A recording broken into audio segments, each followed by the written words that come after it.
Prosseguindo no estudo de história da igreja, vamos agora ao capítulo 3 do nosso material didático. Estamos no livro 3, estudando a igreja sob perseguição do Império Romano. O comentário diz: em 217 da era cristã, Caracalla foi assassinado pelo prefeito pretoriano chamado Macrino, que acabou por assumir o trono. Em 218, Macrino foi assassinado e Heliogábalo assumiu o trono, governando entre 218 e 222 da era cristã. Heliogábalo era da família de sacerdotes adoradores da divindade chamada Heliogábalo, que era uma união da divindade grega Hélio e a divindade cananeia Baal. Bom, então vocês viram que ele assumiu o nome da divindade. Essa divindade era chamada de Heliogábalo. O pai desse homem, que era Sétimo Severo, ele também era dessa família, né? Ou seja, eram os mesmos familiares, e nós temos visto que essa família, eles têm aumentado a perseguição à igreja de Jesus, ok? Assim como Sétimo Severo, o primeiro sacerdote de Heliogábalo, que assumiu o trono, o novo imperador, que adota o próprio nome da divindade pagã, enfrentará uma guerra civil contra os generais que eram simpatizantes de Macrino. Mas Heliogábalo se manteve no trono. Porém, essa guerra continua enfraquecendo o império, pois os soldados romanos estavam se matando, enquanto os bárbaros se fortalecem, aprendendo as estratégias e a preparação física dos soldados romanos. Bom, então lembre-se, a vantagem que os romanos tinham sobre os soldados bárbaros era muito grande. Há 200 anos atrás, quando Jesus ainda estava no mundo, né? 200 anos atrás, a proporção, diz a história, que era um soldado romano enfrentava 7 soldados bárbaros, ou seja, um batalhão bárbaro de 7.000 homens, os romanos mandavam apenas 1.000 homens e eles venciam fácil, porque os bárbaros eram camponeses, homens até grandes, né? Às vezes de 2 metros, 2 metros e 10, mas eles não tinham o preparo físico do soldado romano, por isso eles se cansavam rapidamente. Mas o que está acontecendo agora? Está acontecendo que esses bárbaros estão aprendendo a arte da guerra com os romanos. Tá bom? O comentário prossegue. Heliogábalo tomou como esposa a sacerdotisa de Júpiter, chamada de Vestais. Era uma grande afronta para os romanos, pois essas sacerdotisas deveriam ser virgens por toda a vida. Mas Heliogábalo planejava gerar um filho que fosse reconhecido como uma divindade viva, filha dele chamado Heliogábalo e de uma sacerdotisa de Júpiter. Bom, uma pausa aqui, vamos lembrar que Júpiter era a principal divindade de Roma, até essa família assumir essa posição. E essa família agora, ela está trabalhando para substituir Júpiter por essa divindade, que na verdade é Baal, tá ok? Prossegue. Ele também implanta o culto a essa divindade em Roma, que ficará conhecida como Sol Invicto, que tinha sua celebração no dia 25 de dezembro, data que a Igreja Católica adotará como sendo o dia do nascimento de Jesus. Então, vocês vejam como o inimigo está trabalhando aos poucos, ok? Para poder corromper a igreja. Lembre-se que nesse período a igreja de Roma já era uma igreja corrupta. O Constantino ainda não veio ao mundo, faltam mais ou menos 100 anos para ele vir ao mundo, né, para se tornar imperador. Mas a igreja de Roma, em todas essas perseguições, diz a história que os bispos sempre sobreviviam adorando o demônio para não morrer.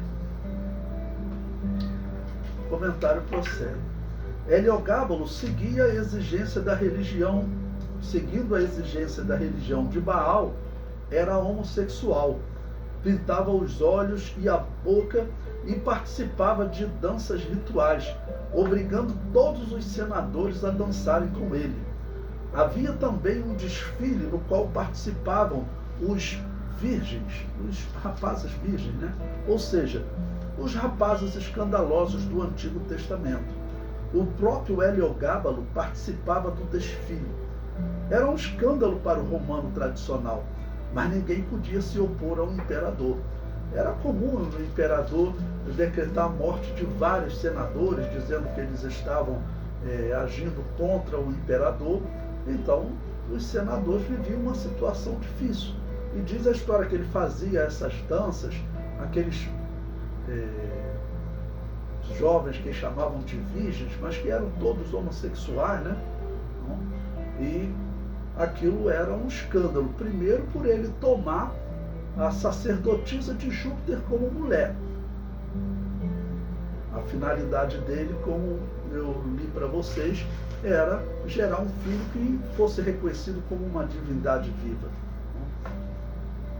Bom, coloquei aí para vocês um texto de um historiador do site Aventuras na História, que ele diz: mesmo sendo imperador, ele continuou realizando suas funções como sacerdote, sacrificando vacas, ovelhas e até mesmo mulheres para a divindade tão louvada pelo novo líder do império. Bom, lembrando que os romanos, eles não concordavam com o sacrifício de pessoas. A principal razão para eles chamarem os bárbaros de bárbaros era porque eles sacrificavam seres humanos. Sacrificavam homens e mulheres, crianças, em homenagem às suas divindades. E agora ele sacrifica principalmente mulheres a essa divindade que é Baal. É dito que os mais finos vinhos eram misturados com sangue para oferendas. Certa vez ele reuniu todas as prostitutas da cidade no Fórum Romano, aparecendo diante de todos usando roupas femininas. A partir daí, as coisas começam a ficar estranhas, com o imperador dando ordens sexuais específicas para as pessoas em troca de generosos prêmios. Também foi revelado que o jovem imperador mantinha relações com um amante, ao qual inclusive chamava de marido. Era Hierocles, um notório piloto, durante as corridas de biga. Bom, então esse historiador ainda descreve como era a vida desse imperador. Então, sempre lembrando, como eu disse a vocês, essa era uma exigência da religião de Baal, ok? Vocês têm visto filmes aí da Igreja Católica. Por que os padres eles se envolvem tanto em estupros de meninos? Tá bom? Teve até um filme que quase ganhou o Oscar sobre esse tema. É porque essa é uma exigência dessa religião de Baal, ok? O comentário prossegue. Neste período, a perseguição aos cristãos é ferrenha. O seu reinado foi curto, sendo assassinado em 222. Veja o que o historiador Daniel Rups diz. A seguir, cai sob a espada Heliogábalo, o sacerdote da Pedra Negra, natural da Síria, depois de ter escandalizado com as suas orgias durante 4 anos uma sociedade difícil de espantar. Então, esse historiador já está dizendo, os romanos, eles toleravam muita coisa, né? Não era uma sociedade, vou chamar de puritana, como a judaica, nem como a cristã.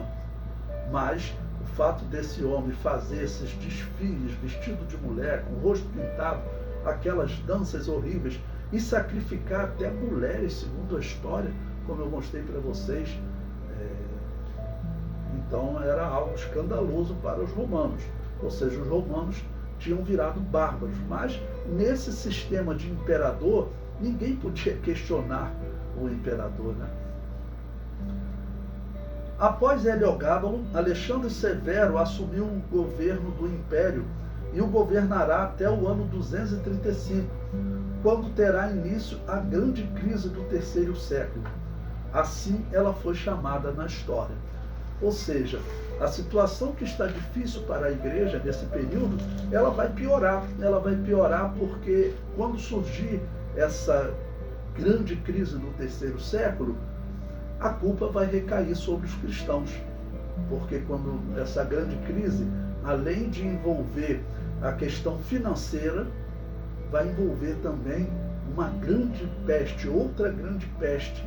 Nós vimos que entre os anos 160 e 180 ocorreu uma peste em todo o Império Romano, e agora vai ocorrer outra peste. E a crise financeira, se juntando a essa peste e as derrotas em guerras, tudo isso vai colaborar para a perseguição aos cristãos.